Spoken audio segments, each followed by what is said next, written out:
Hello, this is Farhana. কেমন আছেন সবাই? আশা করি সবাই যে যেখানে আছেন, যেভাবে আছেন, আল্লাহর রহমতে ভালোই আছেন। আজকে আমি আপনাদেরকে হোয়াইট সস দিয়ে মাশরুম অ্যান্ড চিকেন তৈরি করে দেখাবো। ভিউয়ার্স, শুনতেই খুব ভালো লাগছে। রেসিপিটা যদি বাসায় তৈরি করেন আমার ওয়েতে, তাহলে খেতে আরও দারুণ লাগবে। সো চলুন দেখি এই রেসিপিটি কিভাবে তৈরি করতে হয়।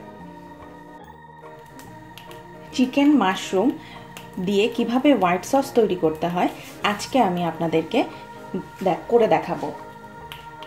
প্রথমে আমি 4 টেবিল চামচ পরিমাণ বাটার এর মধ্যে দিয়ে দিচ্ছি।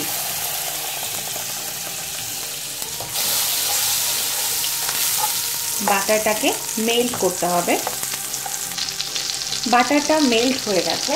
আমি এখন এর বাটারটার মধ্যে আমি এই রেসিপিতে কোনো ভেজিটেবল অয়েল ইউজ করব না, শুধু বাটার দিয়েই করব। 250 গ্রাম মাশরুম কেটে নিয়েছি এভাবে স্লাইস করে, সেটা দিয়ে দেব। মাশরুমটাকে ভেজে নিতে হবে। আমি হোয়াইট মাশরুম নিয়েছি, আপনারা ইচ্ছা করলে ব্ল্যাকটা দিয়েও করতে পারেন। এখন আমি এর মধ্যে দিয়ে দিচ্ছি পরিমাণ মতো লবণ, আর আমি এর মধ্যে দিয়ে দিচ্ছি হাফ চা চামচের মতো ব্ল্যাক পেপার।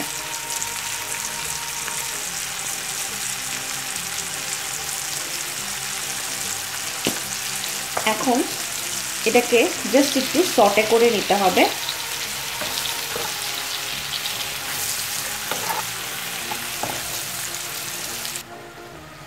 মাশরুম থেকে পানি উঠেছে, পানিটাকে একদম জোরে আঁচে শুকিয়ে ফেলতে হবে। মাশরুমটা পানি শুকিয়ে গেছে।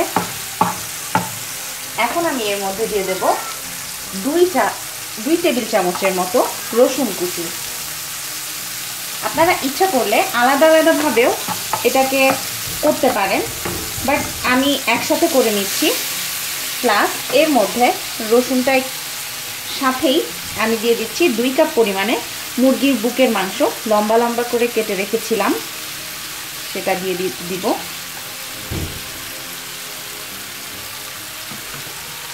লবণটা আমি আগেই দিয়েছি।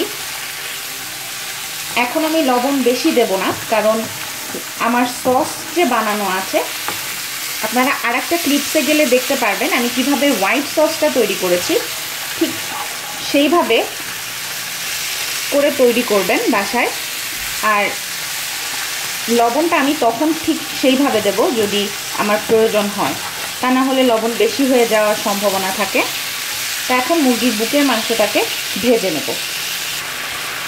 এই পর্যায়ে আমি এখন দিয়ে দিচ্ছি হাফ চা চামচ ক্র্যাশড করা শুকনো মরিচ। এটা যদিও অত ঝাল নেই, তো এর কারণে আমি হাফ চা চামচ দিয়ে দিলাম। ফ্লেভারটা খুব ভালো আসে।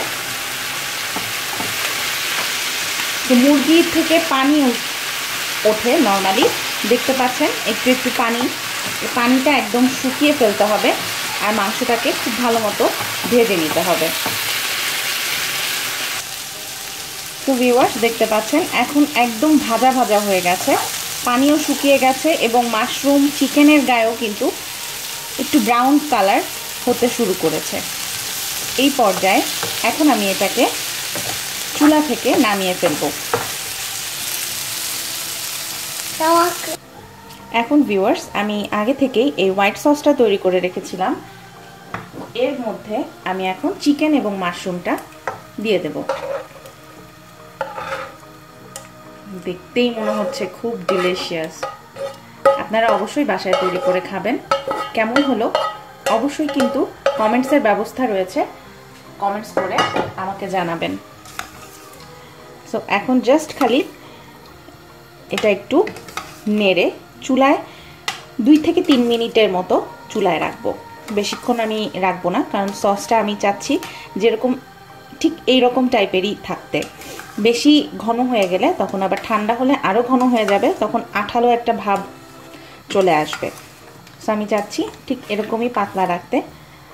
2 মিনিট একটু হাই হিটে নেড়ে চেড়ে আমি এটা নামিয়ে ফেলবো।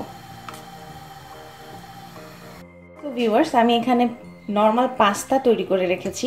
আমি এখন হোয়াইট সস এবং চিকেন মাশরুমটা এটার সাথে সার্ভ করব। ঠিক আপনারা মাঝখানে দিতে পারেন। এটা পাস্তার সাথে খুব যায়, বাচ্চারা খুবই পছন্দ করে আমার বাচ্চারা। সো ঠিক এইভাবে করে আমি সার্ভ করি। যদি একটু গার্নিশ করতে চান, একটু ধনেপাতা কুচি উপর দিয়ে দিতে পারেন, কারণ অলরেডি আমার হোয়াইট সসের মধ্যে ধনেপাতার ফ্লেভারটা আছে। তা আশা করি আমার মতো করে অবশ্যই রান্না করে প্রিয়জনদেরকে নিয়ে তৈরি করে খাবেন এবং আমার জন্য দোয়া করবেন। আমি যেন আরও নতুন রেসিপি নিয়ে আপনাদের সামনে উপস্থিত হতে পারি। আরও নতুন নতুন কিছু করার আপনাদের জন্য চেষ্টা করব। আজকে এ পর্যন্তই, তাহলে আবারও ফিরব অন্য কোনো এক নতুন রেসিপি নিয়ে। ততক্ষণ পর্যন্ত ভালো থাকুন, সুস্থ থাকুন এবং আমার চ্যানেলটি অবশ্যই সাবস্ক্রাইব করুন। ধন্যবাদ।